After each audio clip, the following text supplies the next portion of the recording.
We are trying our best and individually, but I think there is a need for initiatives to be formed basically for the girls here in the United States, because we are willing to go back home and help. We understand the situation that is going home right now with the mothers and the girls, and no one understands the situation those little girls are going through right now better than us. No one understands better the situation of the mothers that they're going through every single day trying to manage and try to raise their children better than us, the lost girls. No one understands the political impact and the decisions that are being made by our male leaders. I don't want to be, more than us. So I really would like to encourage that get in connection with us. We have a lot to contribute. We are usually overshadowed, but we are proud and we work hard through it. But we need that foundation. Thank you.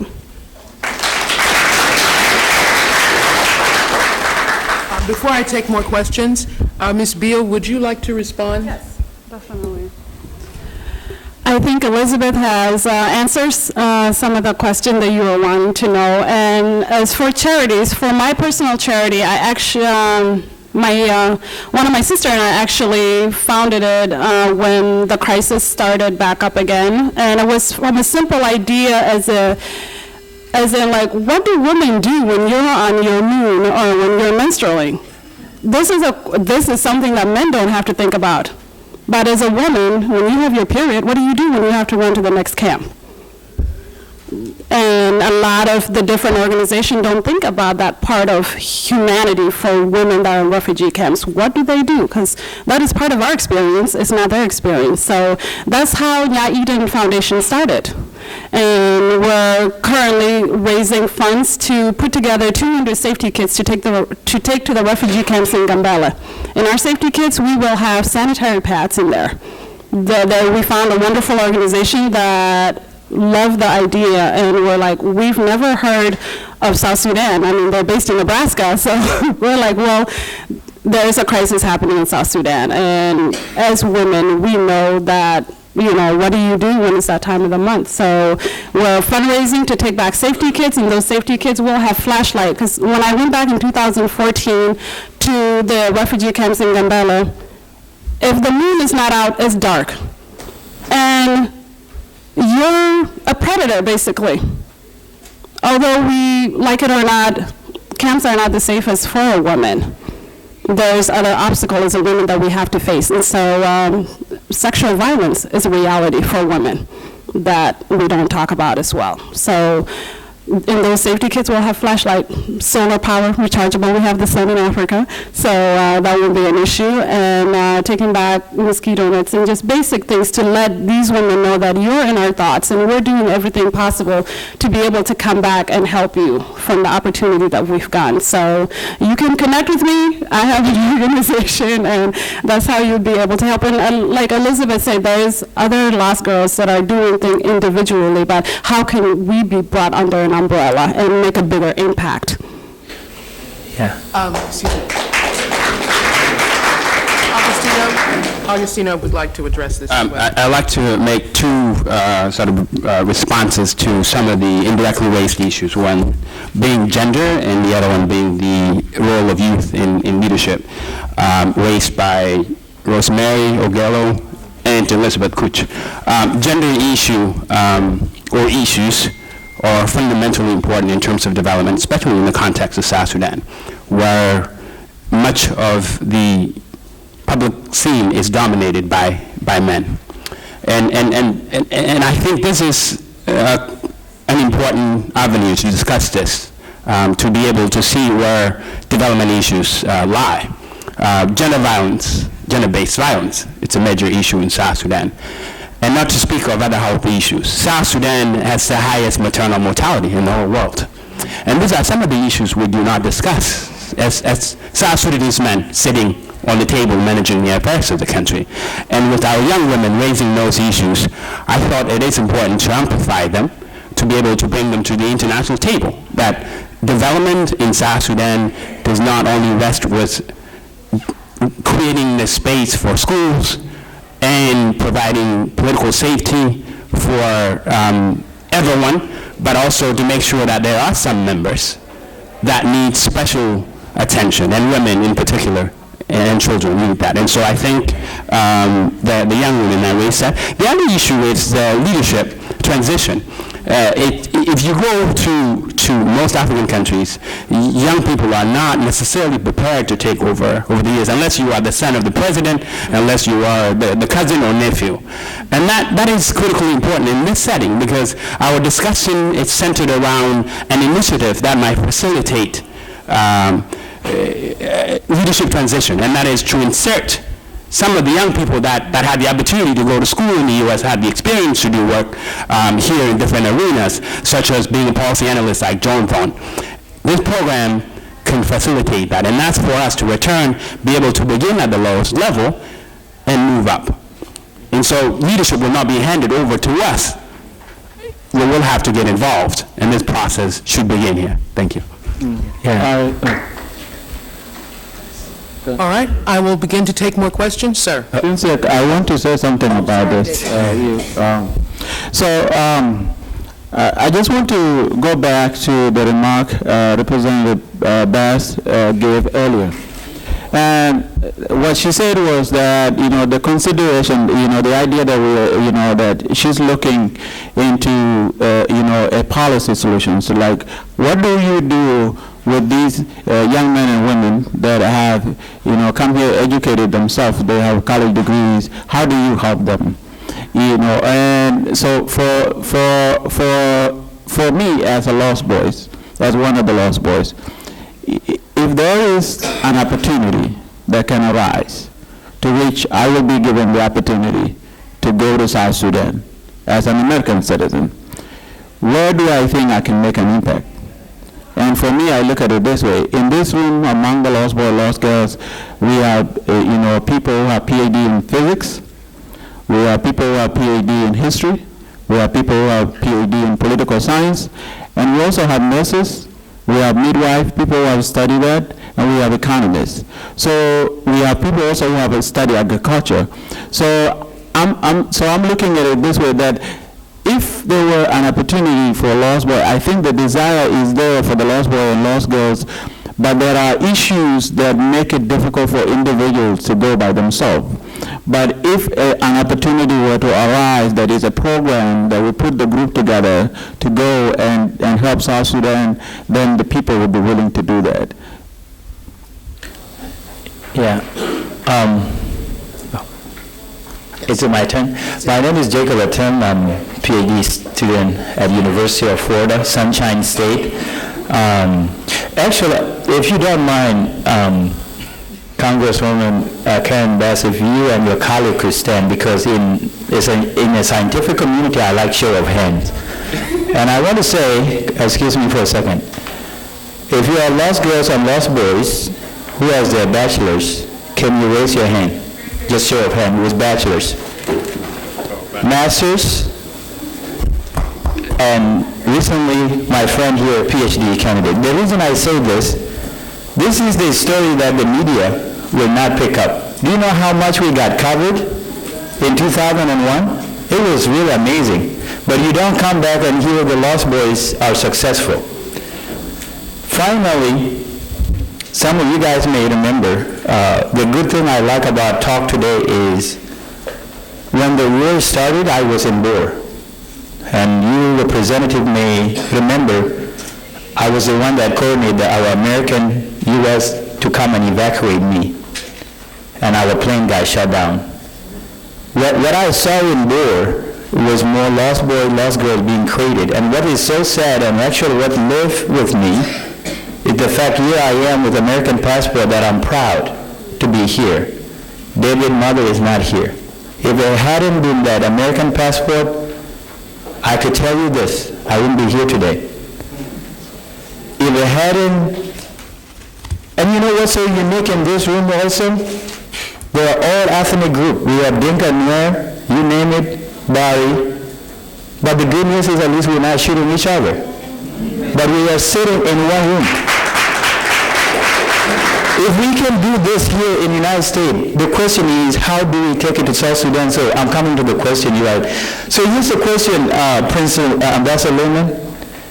I don't want to blame anybody, but from your perspective, there seemed to be a sign that we, the U.S. government, who delivered this baby, that we could have really helped, such as setting up good constitution.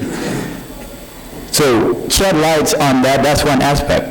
Now, as much as I'm advocating for the program, let's think about it, finally, is that before we, the Lost Boys, go there, we have to go in a conducive environment. How do we go and help them when there's insecurity?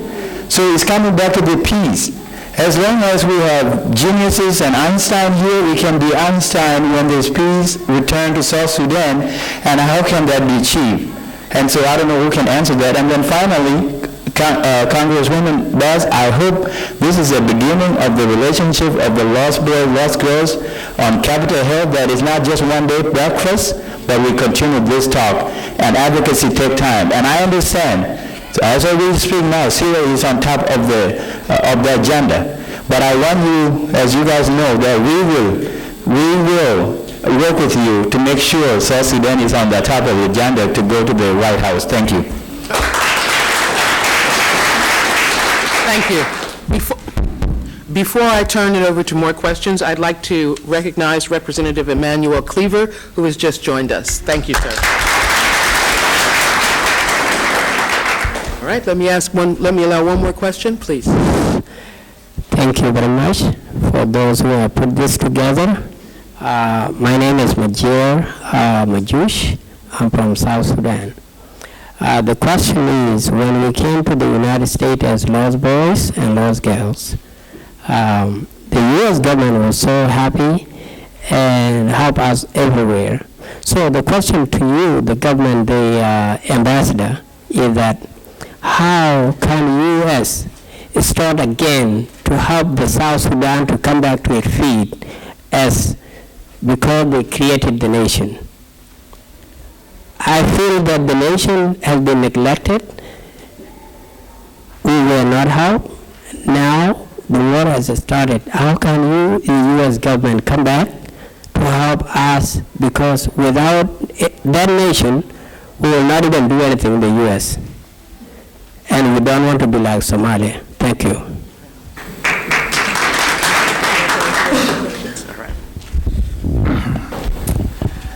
Well, thank you, Mr. Ederman, and others on the roll. First, looking back on what we could have done and what we should have done is something that some of us agonize over a great deal. I think in general, there was a lot of hope on the one hand. On the other hand, a lot of effort was available, not always used. On the Constitution, we had a team there from the National Democratic Institute to help work on the development of a Constitution, but it was not used. We had a team there from the International Republican Institute to help strengthen the role of the party, the SPLM, and they were not used.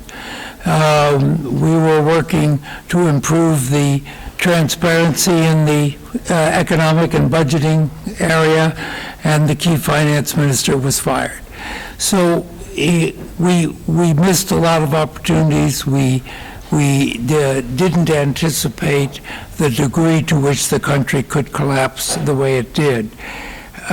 Whether we could have done more, et cetera, is something I think all of us agonize over.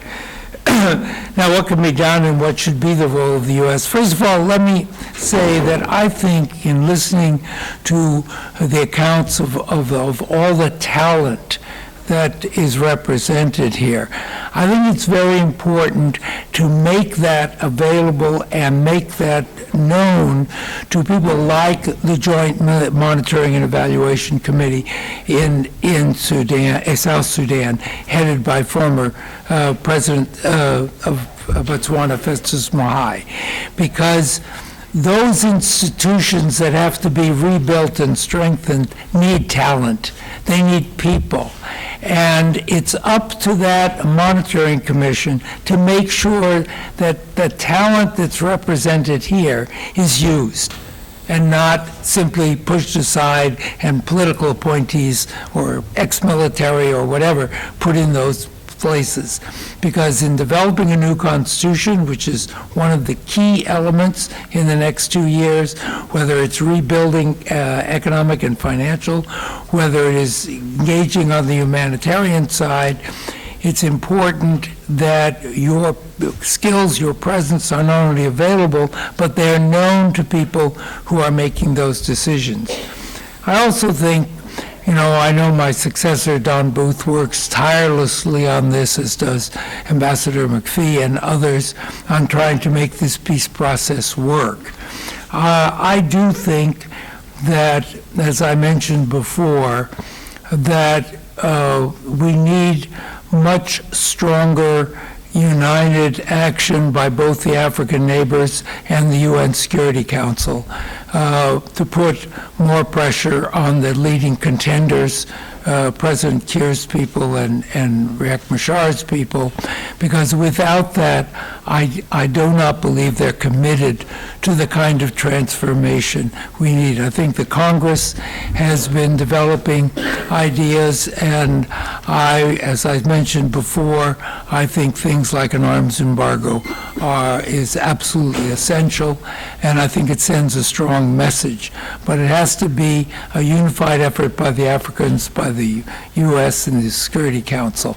But I think that your talent, your abilities, your willingness has to be made known, and make it known to our agencies, the USAID, and to other organizations, the UN, et cetera, that are working in South Sudan. Thank you very much. These are important issues to explore, but the question that I would have rather asked is, given the fact that Dr. Riek is on the way back to Juba to implement peace with President Kiir, is what could be done differently compared to what was done previously during the CPA, and that is desired. This question is desired given the fact that, as Ambassador Princeton pointed out, there were a number of activities that went into the governance structures, reforms of the army, you name it, from the international community, and the U.S. in particular spearheaded the majority of those.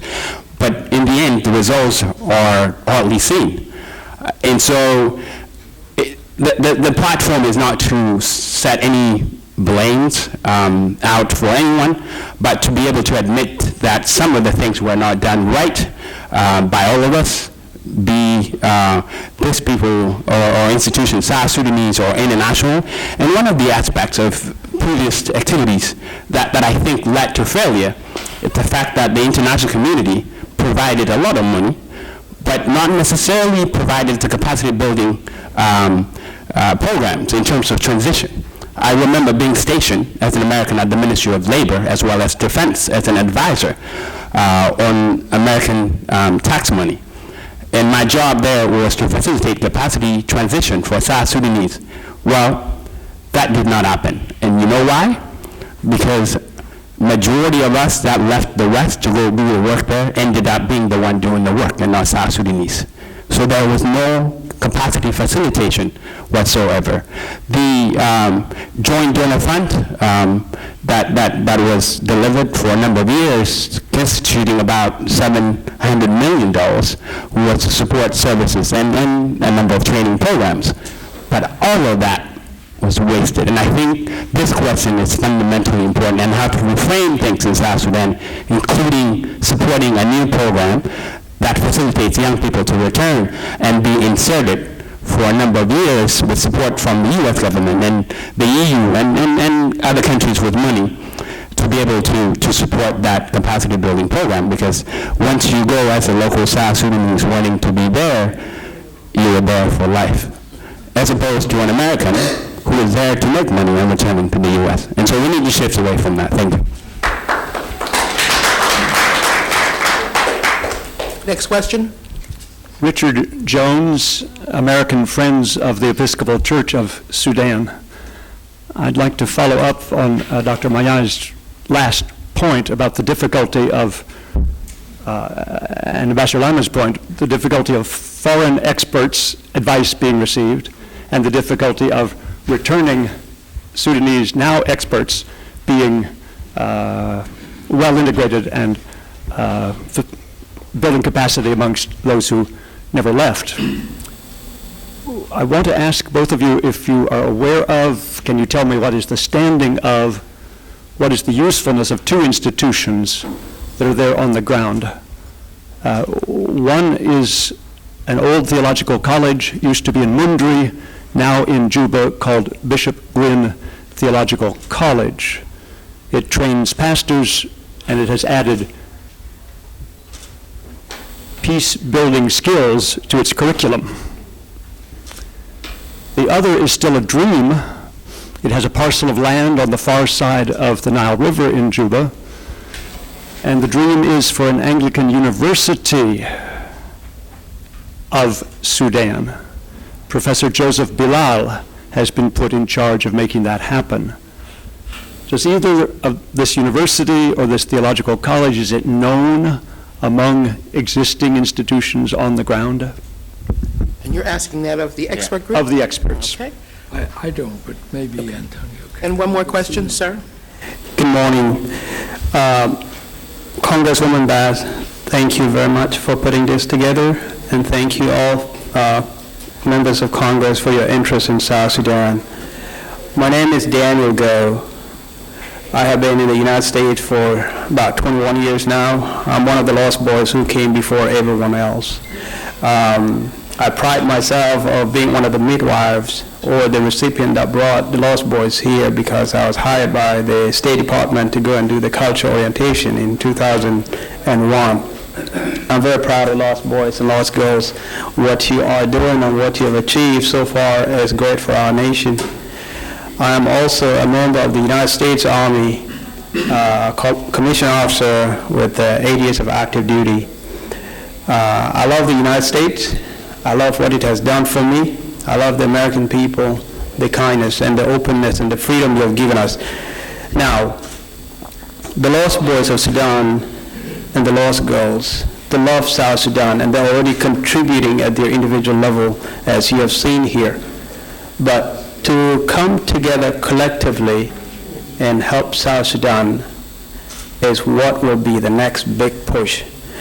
To do that, Lost Boys now have their own families. Next year, I'm getting out of the Army. I have family. I want to go to South Sudan and translate my skills to my people and help them. But I have a challenge. My wife is here, my children are here, and I have a student loans. And that is the story with all the Lost Boys. My question to the American people, the policymakers, is there a way, a policy, not a charity, where American government can once more invest in freeing the Lost Boys and the Lost Girls from student loans so that they can go back and contribute in South Sudan? The NGOs that are hiring experts in South Sudan and other expatriates, I went there. Majority of them are not hiring South Sudanese. They're hiring foreigners. The Lost Boys are capable of serving their own people. So my question is there a policy that could help Lost Boys? Okay. And I thank you very much. David is going to answer. Thank you, sir. I will do that. David? Thank you, Brother Bill, for the questions. And I think your question helped inform the discussion today. You know, we all talk about the skills the Lost Boys have acquired, but now you actually brought that, you know, to your experience as a military officer. What I want to say to that is, yes, if the opportunity were to arise, and this is one of the things that, you know, for us to work together with Representative Bass and other members to see that the U.S. government might be interested in doing something like that, as Representative Bass, as if she want to do it. The question is that we, as the Lost Boys, have to make it happen.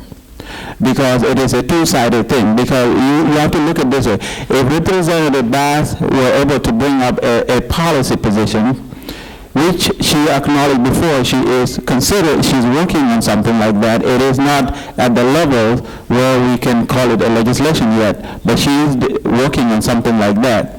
Then the idea is to say, if you have a lost boy or lost girl that want to go to South Sudan, and how do you help facilitate that?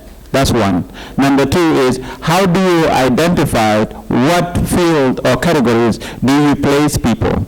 And the third element to that is, in what way can you facilitate or coordinate with people on the ground for you to be actually welcome so that you can give your skills to the people? All of these are the things that the Congresswoman, as she said before, she's considering it.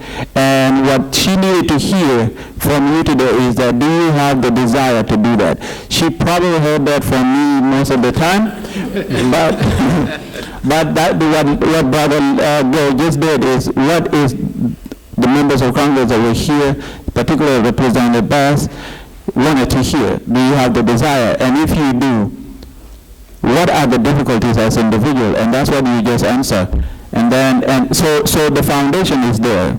What is remaining is work and the idea to push it forward. Thank you. Augustino, would you like to address the question about the university? Yes, so the institutional capacities in the country. I have heard of the college, not the university, and I'm sure it is inducting students and it's providing knowledge and skills that are desired for development in South Sudan. But one thing needs to be known about institutions of education in South Sudan. The institutions are very weak, and this is explained by the fact that resources are not directed towards education in most areas, whether it be at the state level or at the national level. The university, where I teach, where I'm a faculty, I'm teaching graduate students, leaders that are in the government as well as NGO. My salary as an academic faculty there is $300 a month. And this cuts across the board. So are these institutions present? Yes, there are a variety of institutions from Uganda, from Kenya, locally, and from faraway places like the U.S. But the resources that they need to train people with strong capacities, they're not there, and that's a problem. Thank you. All right, next question, please. Yes, my name is Richard Parkins, and I'm director of an organization called the American Friends of the Episcopal Church of South Sudan and Sudan. My colleague, Richard Jones, spoke to you. A year and a half ago, I was in South Sudan. I visited 2 camps with IDPs, one outside of Juba, where there were lots of women there, and I addressed this question to my sister. Lots of women there. Those women were Dinka. I visited another camp, Nimale, and the women there were Nuer. And I raised that because I think that one of the great challenges, in addition to the reforms that Ambassador Lyman spoke of, is the breaking down of tribal division in South Sudan. And I'm wondering if your organization and anyone can speak to this in terms of the diaspora and the lost boys and girls. What contribution might you be able to make to the breaking down of the tribal divisions that continue to plague South Sudan, and I submit will continue to plague South Sudan even after the formalities of peace and reconciliation are established? And how do you sustain the peace in such a way that people think of themselves as Sudanese primarily, or South Sudanese primarily, and not as Zandi or Nuer or Dinka or what have you? I think maybe our friends in this country could make a contribution to that effort. Thank you. Next question. I'll take another question. Good morning. Can you guys hear me? My name is Miwan Cody, and I currently reside in the Washington metropolitan area. I'm working in the HR field right now. I'd like to thank Congresswoman Karen Bass, the entire American government, all of the representatives, and all of the members on this panel. My question goes to my sister, Nyama. Hi. First of all, I'd like to congratulate you for having, founded such a wonderful organization that helps women and girls back home. That's a great start. I just wanted to know, does your organization, has your organization put down any initiatives in order to provide educational services, particularly higher education to the women that are currently in the camps? Thank you. I'll take one more question, please. Thank you. My name is Reverend Bokwe Bunley from Jesus Banquet Ministries. I really want to thank everybody who's here. I want to thank you, Senator, for giving us this space. My question is this. First, I want to make a comment that I'm a little disappointed that the African diaspora is not strongly represented here. I see a lot of South Sudanese, and I know that it's about South Sudan, but I am disappointed, I must say. I expected so many other, African nations to be represented here, because it is, after all, our problem, and we need to start taking responsibility for Africa's problems. I have heard here today, everybody's talking about what the U.S. government has to do, and they've been doing a lot already, and so it was almost tiring to keep hearing what would the United States government do, when the resources, every resource that everybody has said here that the South Sudan needs, the African diaspora is equipped to help and provide those resources. So my question is this: why is it that there's a lack of the diaspora presence here today? Is it that they were not informed that there was this opportunity, this space?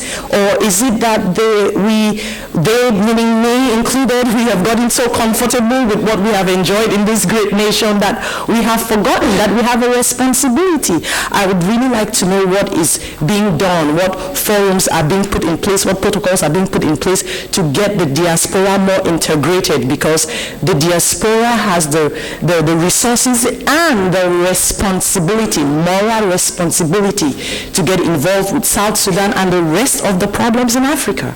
Thank you. Okay. All right. We have 3 questions on the floor. The breaking down of tribal traditions. Would you like to take that one? I will answer breaking down the tribal traditions and also the educational. Yes. The Nya Eden Foundation is very current and we just started it. So the plan is we will be establishing training center. The way the Nya Eden Foundation is, the way aid has worked, as we have experiences, they save the physical person. We don't get into the emotional aspect. We don't get into the psychological aspect. And we all know we come from trauma. So what the Nya Eden Foundation is doing, we're going to use a holistic approach of healing the whole woman, not just part of her. We got to heal all of us, and that's through mentorship. Currently in Nebraska, I'm mentoring young South Sudanese girls to kind of let them know, hey, I've made it this far in America, trying to balance being an American and a South Sudanese at the same time, because we all know we're going through that, They were like, oh, you're too American this, you're too South Sudanese this, so how do we balance? And so with the Nya Eden Foundation, we will be opening up training centers to train young women and also get into the microloans world to really not give but teach them how to fish so that they can continue fishing. We're not giving them fishes. So that's what we're on. And to breaking down tribal lines, I believe the women are doing a phenomenal job. When the crisis happened, South Sudan Women United was founded, and there was a healing and really reconciliation project done where all of the women from the different ethnic groups in South Sudan came together, and we rallied around our gender. Because at the end of the day, it's the women and the children that are suffering, and we can connect on a different level than men do. Men usually go on the ego side of things, and we go on the emotional side of things, because if my sister Elizabeth Kuch is hurting, I'm going to understand that as a woman, because we're experiencing the same thing, although it might be different. So I believe that for that to happen, women have to be involved, because the men take it at a different level. And if the men can see we're coming together, definitely I think that is the change. So, Augustine? So responding to the tribal divisions. First of all, and this is something that needs to be highlighted across the board, that South Sudanese as people don't hate themselves. across tribes. You meet with South Sudanese, they will not tell you that they hate this tribe and hate this tribe. And this needs to be spoken about, especially in the diaspora, because normally we get misunderstood as a community. The real issue lies with the political systems, African political systems, and that normally gets confused with the relations among people. For example, after this war in South Sudan that struck in 2013, with targeting that took place in Juba as well as other places, you would still find Dinkas residing in the Nuer areas. You would find thousands of Nuers that were displaced in the Nuer area, in Unity, for example, residing in Warrap State. That's where President Kiir comes from. And so the real issue here is not necessarily the people that need to be fixed. It's the political systems, not just in South Sudan, but across Africa, that would need to be fixed, because we use, as politicians, once we want to get into the office, we use our tribal groups to get there, and we basically try to divide people so that we make a case, and that needs to be spelled out clearly. We love each other, and that's why we're here today as people. Thank you. Princeton? Thank you. Just a couple comments. First of all, I want to commend NIMA for focusing on the special problems of women in refugee camps. I've been director of refugee programs at the State Department. This is a big issue across the world in refugee camps. It's taken a lot of work to get attention to it, and I'm glad you're doing what you're doing and calling attention to it. It's also very important, and organizations work at this, but it doesn't always take effect, and that's to have more women involved in the peace process. There's good organizations who push and work on this, but you'll find in the actual peace processes that the contending parties work against it, and it takes a lot of effort to make sure, and negotiators have to make sure. There is a very strong African women's organization in South Sudan. They're terrific people. They've been working very hard on peace, and I think they're good allies. Let me just say something on this tribalism issue, because it's something perhaps the diaspora can make a very important contribution to.